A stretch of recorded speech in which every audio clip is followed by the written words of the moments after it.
Nancy DeMoss Wolgemuth pergunta: você já se pegou pensando assim? Por que eu estou passando por esse estresse financeiro sem fim? Por que é que o meu marido não consegue arrumar um emprego? Por que é que os meus filhos estão assim e por que estão afastados? Por que temos essa aflição? Se Deus é grande, por que as pessoas parecem tão mais poderosas às vezes? O que Isaías diz? Eis, aí está o seu Deus. Levante os olhos, olhe para Ele. Volte os seus olhos para Jesus.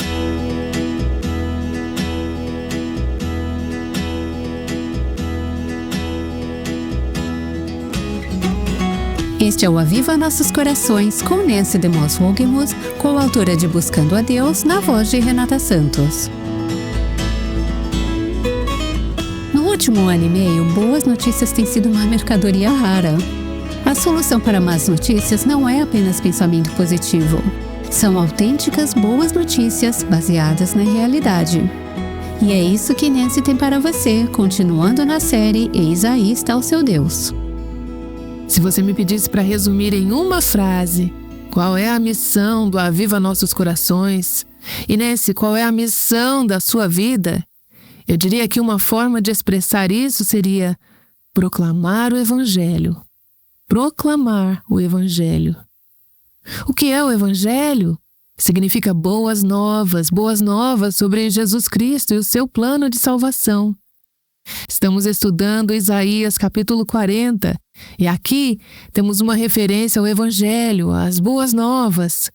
Nosso chamado como povo de Deus é proclamar o Evangelho, proclamar as boas novas. Estamos começando hoje no versículo 9 de Isaías 40. Se você não tem nos acompanhado, eu quero dizer que tenho incentivado nossas ouvintes a lerem o capítulo 40 de Isaías todos os dias durante esta série. Ao fazer isso, creio que você terá uma visão completamente nova sobre Deus, uma visão de si mesma e uma nova visão sobre suas circunstâncias e o plano de Deus para você no meio delas. Lembre-se de que Isaías está falando para um povo que irá para o cativeiro sob o Império Babilônico. Por causa dos seus pecados, eles serão corrigidos, eles passarão por aflições, mas ele está dizendo que essas aflições terão um fim, e Deus os consolará depois de passarem por esse processo. No versículo 9, ele diz ao seu povo que está desanimado, eles ouviram muitas más notícias. Os assírios estão em marcha, os babilônios estão chegando, e ele diz a eles: ó Sião, você que anuncia boas novas, suba a um alto monte. Ó Jerusalém, você que anuncia boas novas, levante a sua voz fortemente. Levante-a, não tenha medo. Diga à cidade de Judá: eis aí está o seu Deus. Há boas notícias. Isaías está falando para um povo que não ouve boas notícias há um bom tempo. Eles estão desanimados, sem esperança, em desespero. Ele está dizendo: povo de Deus, Jerusalém, Sião, vocês têm uma mensagem para proclamar, e é uma mensagem de boas novas. Eu quero dizer que você e eu temos uma mensagem para aqueles que estão em desespero, para os que estão desanimados, para os derrotados. Temos boas novas para o nosso mundo. Temos boas novas para o povo de Deus. Temos boas novas, o Evangelho de Jesus Cristo, e somos chamadas para proclamá-lo. Sião e Jerusalém, subam a uma montanha alta, levantem a sua voz para pessoas que vivem em circunstâncias escuras, em aflição, em desespero, e proclamem essa mensagem com confiança, proclamem-na com certeza, proclamem-na corajosamente. Temos uma mensagem para pessoas que estão passando por tempos difíceis.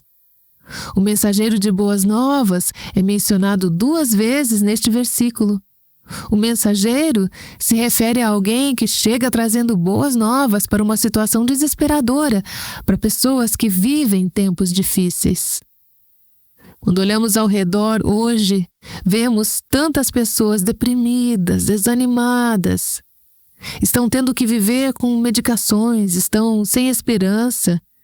Especialmente durante as festas de fim de ano, encontramos pessoas que passaram por grandes perdas durante o ano e estão desanimadas. Elas precisam de esperança, elas precisam de boas novas, elas precisam de um lugar para encontrar esperança e encorajamento.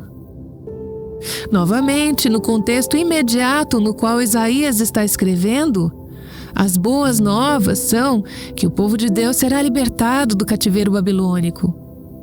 Se você tivesse vivido 70 anos sob os babilônios, a notícia de que o fim daquele cativeiro estava chegando seria uma boa notícia, seria algo que te faria gritar de alegria. No contexto mais amplo, ao lermos essa passagem e aplicá-la à nossa própria situação, nós somos o povo de Sião, o povo de Deus, com a mensagem de libertação do cativeiro. São boas novas.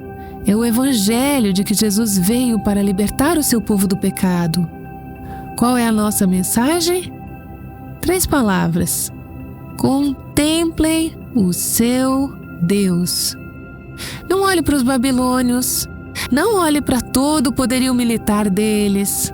Contemplem o seu Deus. Olhe para Ele. Parecia que Deus estava ausente em suas circunstâncias. 1 ou 2 gerações passaram por esse cativeiro. Onde estava Deus? Parecia que Ele não estava lá. Parecia que Ele não se importava. Parecia que os babilônios eram muito mais poderosos do que Deus. Se Deus é tão grande, o que estamos fazendo no cativeiro dos babilônios? Não é verdade que em muitas de nossas circunstâncias começamos a nos perguntar: se Deus é tão poderoso, por que eu estou preso nessa situação aparentemente impossível? Por que eu estou passando por essa aflição? Por que eu estou vivendo com esse estresse financeiro sem fim? Por que o meu marido não consegue arrumar um emprego? Por que os meus filhos estão se tornando assim e por que estão se afastando? Por que temos essa aflição? Se Deus é grande, por que às vezes as pessoas parecem ser tão mais poderosas? O que Isaías diz? No parágrafo anterior, vimos que o homem, na sua melhor forma, é transitório. Ele está aqui hoje e vai embora amanhã. Ele é como a flor do campo, é linda enquanto dura, mas não dura muito. Mas em comparação, Deus é grande. Contemplem o seu Deus, levante os seus olhos, olhe para Ele. Ponha os teus olhos em Cristo, contempla o teu olhar de amor e as coisas terrenas se passarão na luz de sua graça e fervor. Olhe para Ele. Eu amo essa citação de D. Campbell Morgan, que foi um grande professor da Bíblia nos tempos atuais. Ele disse: o maior desafio em cada hora de dificuldade e angústia é ter uma visão renovada de Deus. Vendo-o, todas as outras coisas ganham a perspectiva e a proporção adequadas. Essa é a mensagem de Isaías 40. A maior necessidade em sua vida, em cada hora de dificuldade e angústia, é uma visão renovada de Deus. Contemple o seu Deus. Quando você puder vê-lo em sua grandeza, poder, sabedoria e força, e vamos expandir sobre esses aspectos à medida que avançamos em Isaías 40, mas à medida que você vê a Deus, tudo o mais em sua vida ganhará a proporção e a perspectiva adequadas à luz de quem Deus é. Essa é a sua maior necessidade. Não é se livrar das pessoas em sua vida que estão causando problemas. É ver a Deus. Olhe para Deus. E as outras coisas, as outras pessoas em sua vida parecerão menos significativas. Tire os olhos dos seus problemas. Isso é o que Isaías está dizendo para esse povo. Nice Grissom foi uma amiga preciosa por muitos anos. Agora ela está com o Senhor. Ela faleceu devido à doença de Lou Gehrig. Era uma mulher que, segundo seu próprio testemunho, tendia a ser uma pessoa medrosa. Ela gravitava naturalmente em torno do medo. Eu acho que algumas pessoas tendem a ser assim. Mas uma das coisas que eu mais apreciava em Nice, embora ela naturalmente gravitasse para o medo, era que ela disciplinava sua mente a focar em Deus. Ela disciplinava o seu pensamento para contemplar o seu Deus. Era interessante que durante a sua curta vida, Deus deu a Nice um grande ministério com mulheres. As mulheres eram atraídas por ela. Elas queriam ser discipuladas por ela. Ela discipulou muitas mulheres individualmente e em todos os tipos de fases da vida, com todos os tipos de problemas. Mulheres iam até ela em busca de aconselhamento, encorajamento e oração. Uma das coisas que ela frequentemente fazia com as mulheres era envolvê-las em um estudo bíblico específico, um pequeno livro chamado Contemple o Seu Deus, de Myrna Alexander, que infelizmente não temos disponível em português. Ela levava as mulheres a esse estudo, não importava qual fosse o problema delas, ela dizia: você precisa de uma visão renovada de Deus, você precisa ver a Deus por quem Ele é. Ela as tirava do foco das circunstâncias e as direcionava para Deus. E ela era tão sábia nisso. Isso a ajudou a lidar com os seus próprios medos enquanto ela enfrentava a morte. Ela estava ficando imobilizada e estava perdendo sua capacidade pulmonar. Eu estive com ela apenas semanas antes dela ir para estar com o Senhor. Ela estava enfrentando a morte e essa terrível doença debilitante que tinha em seu corpo, enfrentando a possibilidade de não poder respirar. Imagine uma mulher que já era naturalmente medrosa passando por isso. Mas minha amiga continuava contemplando o seu Deus. Ela continuava olhando para o Senhor, e o Senhor colocou seus pés em solo firme. Ele a fez uma mulher forte, corajosa e ousada, porque continuou com seus olhos fitos nele. Eu não sei qual é o seu problema, eu não sei qual é a sua questão, eu não sei o que te faz temer. No restante do livro de Isaías, haverá muitas referências ao medo. O profeta dirá repetidamente: não temam, não temam, não temam. Qual é o antídoto para o medo? Contemplem o seu Deus. Qual é o antídoto para os seus problemas? Não é focar nos seus problemas, não é focar naquela pessoa com quem é difícil conviver, não é focar naquele vício pecaminoso, não é focar naquele transtorno alimentar, não é focar naquela questão financeira, não é focar naquele futuro incerto. Esses problemas são muito reais. Eu não estou dizendo que eles não existem, eu estou dizendo que se você focar nos problemas, você será vencida por eles. Mas se você focar no seu Deus, você será uma vencedora em meio a esses problemas. Quando você está derrotada, desanimada, angustiada, o que fazer? Contemple o seu Deus. Mulheres, essa é a cura para todo problema na sua vida e na minha. Tenha uma visão renovada de Deus. Tire os olhos de si mesma. Tire os olhos das suas circunstâncias. Contemple o seu Deus. Veja bem, essa atitude não vai fazer os seus problemas desaparecerem. E eu não estou prometendo isso, mas eu estou prometendo que você verá suas circunstâncias com outros olhos, você terá esperança, você terá coragem, você terá graça, você terá paz ao contemplar o seu Deus. Agora chegamos ao versículo 10 de Isaías, capítulo 40. O que devemos contemplar sobre o nosso Deus? Essas são boas novas e devemos aconselhar os nossos corações e encorajar os nossos corações com essas boas novas. Devemos dizer para nós mesmas essas boas novas. Devemos dizer aos outros essas boas novas. Quando você tiver uma amiga desanimada, você precisa aconselhá-la. Contemple o seu Deus. Quando eu estiver desanimada, eu preciso me aconselhar, preciso aconselhar o meu coração. Eu preciso que os outros cristãos venham até mim e digam: contemple o seu Deus. Agora, o que devemos contemplar sobre Deus? Bem, no versículo 10 diz assim: eis que o Senhor Deus virá com poder e o seu braço dominará. Eis que o seu galardão está com ele, e diante dele vem a sua recompensa. Como pastor, ele apacentará o seu rebanho, entre os seus braços recolherá os cordeirinhos e os carregará no colo. As que amamentam, ele guiará mansamente. Eu amo esses dois versículos juntos, porque nos oferecem duas percepções muito diferentes de Deus. Dois ângulos muito diferentes, por assim dizer, onde podemos contemplar o nosso Deus. Vamos olhá-lo na ordem.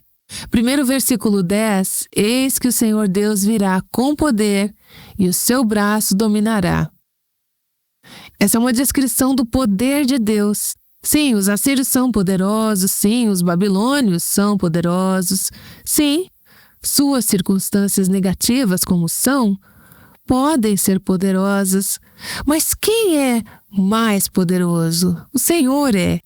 O Senhor virá com poder e seu braço dominará. É interessante para mim que diz: o Senhor Deus virá. Isso me diz que Ele está ativo, Ele está engajado em sua situação, Ele está ciente do que você está passando, do que está acontecendo. Ele está envolvido com você. Você não precisa descobrir como resolver os seus problemas sozinha. O Senhor está vindo para o seu resgate. Ele está vindo para ajudá-la. Ele está vindo com poder e Ele está no controle. Seu braço dominará. Eu estava meditando nessa passagem outro dia e eu estava memorizando-a. Seu braço dominará. E eu pensei, Nancy, isso significa que você não precisa lutar sozinha. Você não precisa do seu próprio braço para dominar essa situação. Estávamos lidando com uma situação em nosso ministério onde precisávamos muito que Deus intervisse. E me peguei consistentemente querendo tomar as rédeas. E como podemos consertar isso? Como eu posso consertar isso? Eu queria resolver com uma série de e-mails, ideias e estratégias. Essa é uma questão organizacional. Como podemos resolver isso? Enquanto eu meditava nesta passagem, Deus me lembrou: o seu braço dominará. Ele não precisa do meu braço para resolver isso. Ele não precisa de mim para governar, manipular, mudar ou consertar essa situação.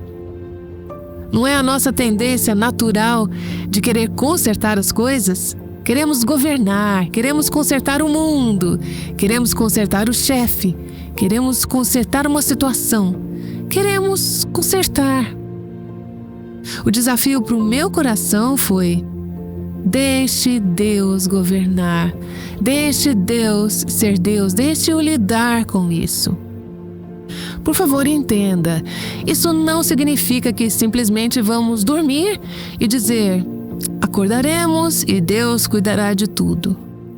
Existem coisas que Deus nos pede para fazer e precisamos fazer o que Ele nos pede.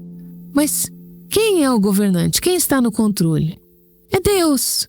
O Senhor Deus vem com poder. Novamente já dissemos que Isaías está tendo visões sob a inspiração das Escrituras. Ele está vendo o tempo em que Deus viria com poder, para livrar o seu povo do cativeiro babilônico.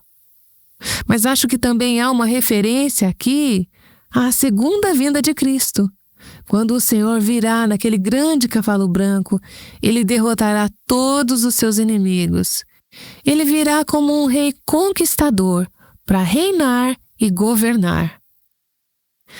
Precisamos manter isso em mente enquanto vivemos a vida aqui nessa terra, no dia a dia, cheio de problemas, nessa terra caída.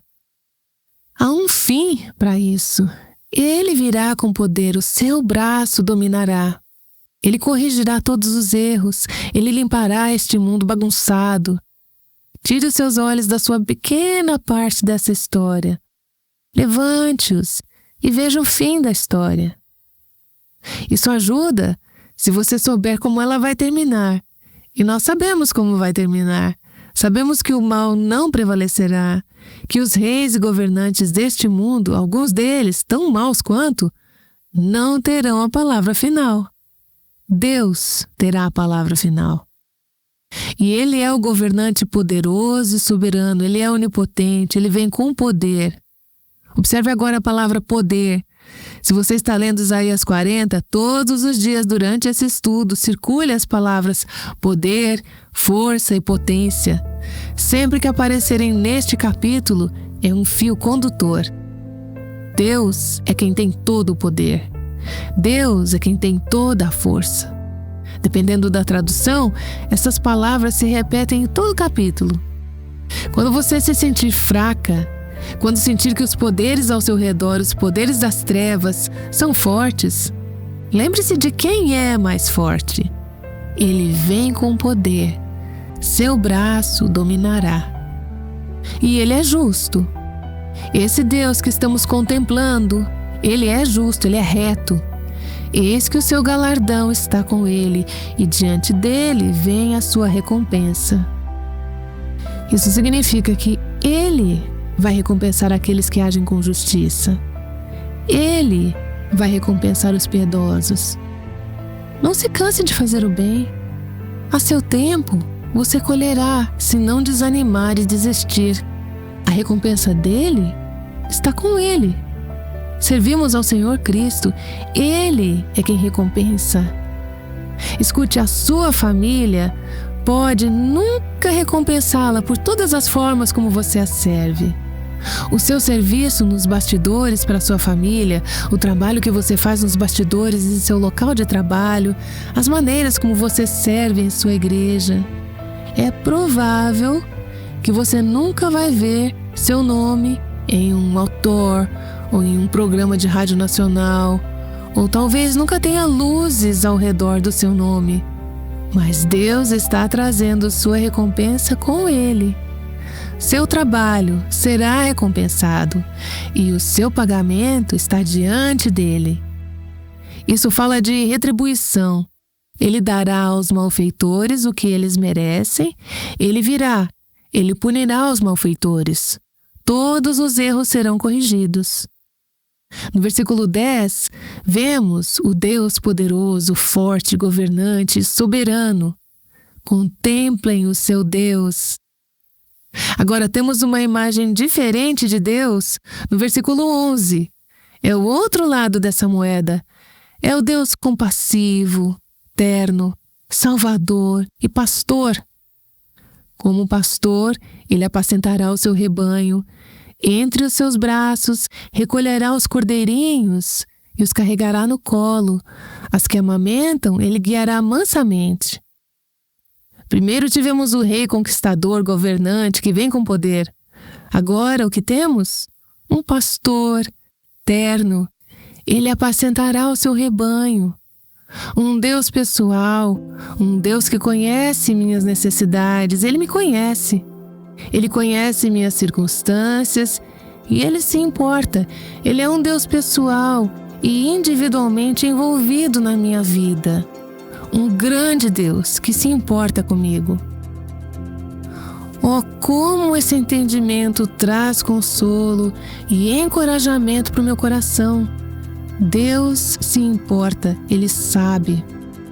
Você percebe a referência ao braço de Deus, tanto no versículo 10 quanto no versículo 11? O que o seu braço faz no versículo 10? O seu braço governa por ele. E o que o seu braço faz no versículo 11? Ele reúne os cordeiros com braços ternos.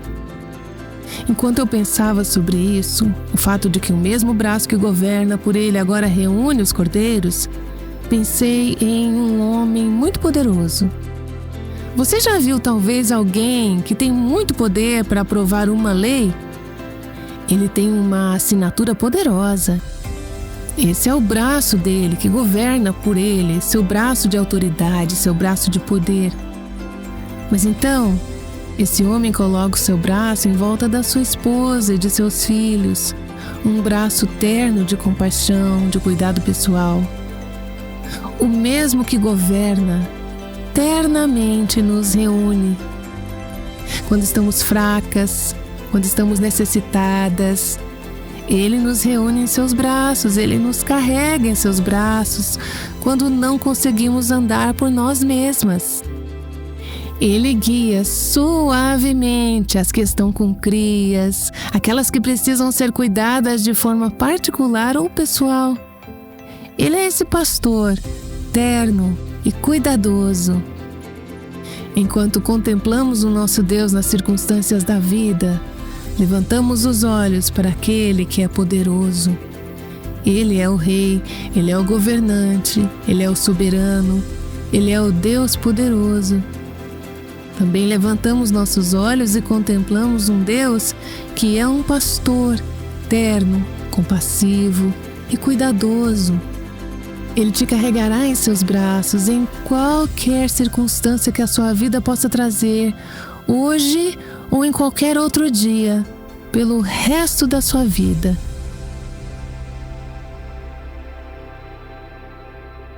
Nancy DeMoss Wogemuth tem nos apontado para um versículo em Isaías que nos diz: contemplem o seu Deus.